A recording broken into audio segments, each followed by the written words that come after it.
নরসিংদীতে তীর্থ ভ্রমণে যেতে গিয়ে এমন সমস্যার সম্মুখীন হলাম, আসলে যে তীর্থ ভ্রমণ করতে পারবো সেটা ভাবতেই পারিনি। গত 14 তারিখ অর্থাৎ 14ই আগস্ট আমরা রওনা দিয়েছিলাম নরসিংদীর বিভিন্ন তীর্থস্থান ভ্রমণের উদ্দেশ্যে। এর মধ্যে আমাদের প্রধান গন্তব্য ছিল চিনিশপুর কালীবাড়ি এবং অক্ষয়ধাম মন্দির।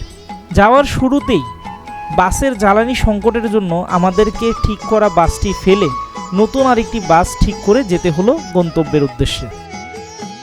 সেখানে মায়ের মন্দির সুন্দরভাবেই আমাদের দর্শন হলো। মায়ের মন্দির দর্শনের মাঝপথেই জানতে পারলাম নরসিংদীর চিনিশপুরের পাশেই বরাবো নামক এক গ্রামে রয়েছে ঐতিহাসিক এক মন্দির, ভগবান রাধা মাধবের মন্দির।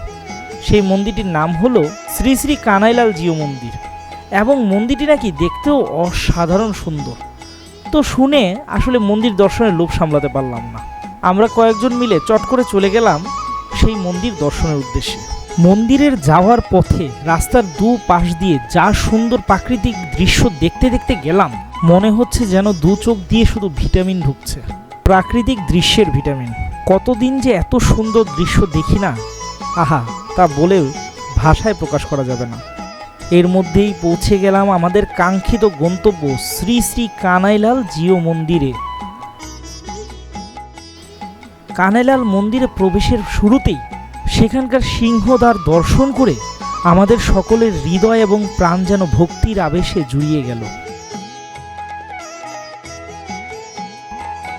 সিংহদ্বার পার হতেই দর্শন পেলাম গণপতি বাবার।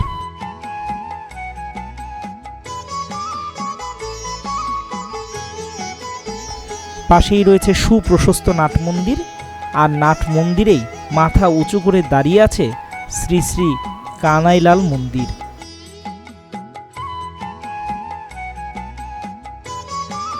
এবং সেখানেই রয়েছে রাধা মাধবের বিগ্রহ।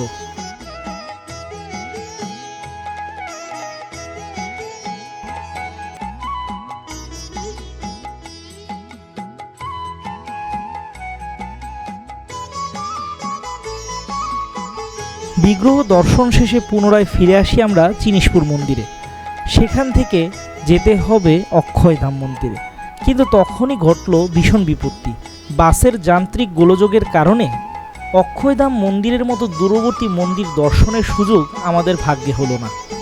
কিন্তু ভগবানের কি লীলা দেখুন, অক্ষয়ধাম মন্দির দর্শন আমরা না করতে পারলেও ভগবান কিন্তু আমাদেরকে আরও 3টি মন্দির দর্শনের সুযোগ করে দিলেন। নরসিংদী শহরের একদম প্রাণকেন্দ্রে অবস্থিত শ্রী শ্রী ভগবান মদন মোহন বিগ্রহ মন্দির।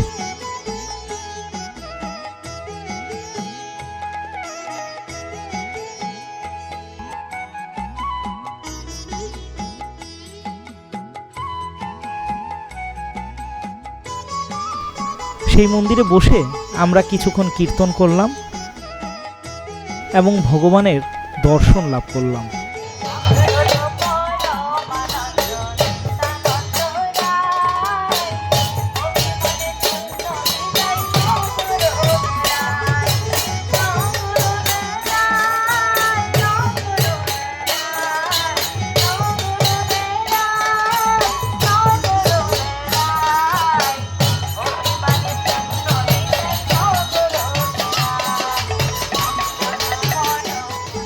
আমাদের সেই মন্দিরে প্রসাদের আয়োজন ছিল। তো প্রসাদ পেতে বেশ কিছুটা সময় দেরি হবে জেনে চট করে আমরা চলে গেলাম নরসিংদী শহরটা একটু ঘুরে দেখার জন্য আরও কিছু তীর্থস্থান ভ্রমণের উদ্দেশ্যে। নরসিংদী শহরের প্রাণকেন্দ্র পৌর অফিসের ঠিক কিছুটা আগেই রয়েছে সর্বধর্ম মিশন বা দয়াময় আশ্রম।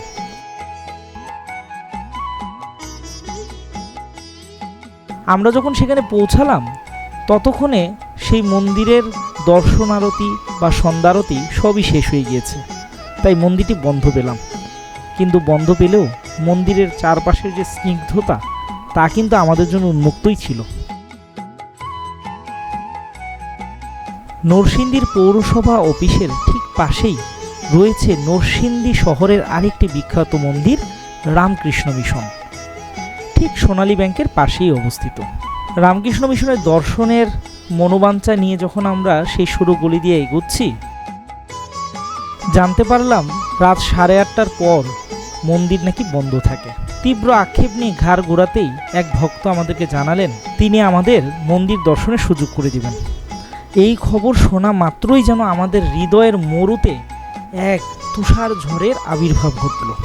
মন্দিরটি ছোট জায়গার মধ্যে বহুতল বিশিষ্ট, তাই দোতলায় প্রার্থনা কক্ষ।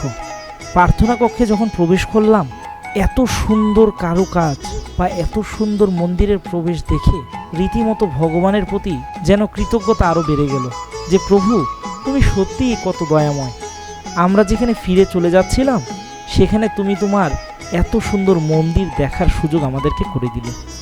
কেউ যদি রামকৃষ্ণ মিশনের যোগাযোগ করতে চান তবে এই প্রদর্শিত নাম্বারে যোগাযোগ করতে পারেন। আপনার যে কোনো পূজার বা যে কোনো প্রয়োজনে এই নম্বরে যোগাযোগ করলে আশা করি সহযোগিতা পাবেন। অক্ষয়ধাম মন্দির দর্শন না করতে পারা যে একটা শূন্যতা মনের মধ্যে ছিল, রামকৃষ্ণ মিশন দর্শনের মাধ্যমেই যেন তা পরিপূর্ণতা লাভ করল, অর্থাৎ শূন্য থেকে পূর্ণতা পেল।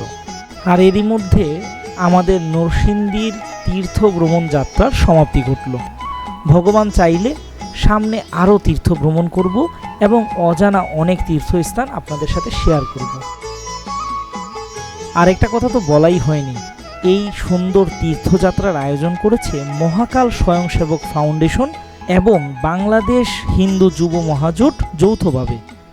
এই দুই সংগঠনকেই অকৃত্রিম কৃতজ্ঞতা এবং ভালোবাসা জানাচ্ছি এত সুন্দর একটা ট্যুরের আয়োজন করার জন্য। ভগবান চাইলে সামনের প্রত্যেকটা ট্যুরেই আমরা থাকব সেই আশা রাখছি। ততক্ষণ পর্যন্ত আমাদের পাশে থাকতে কিন্তু চ্যানেলটা সাবস্ক্রাইব বা ফেসবুক পেজটি লাইক করে দিতে ভুলবেন না। আশা করব আমাদের সাথেই থাকবেন। এতক্ষণ পাশে থাকার জন্য ধন্যবাদ।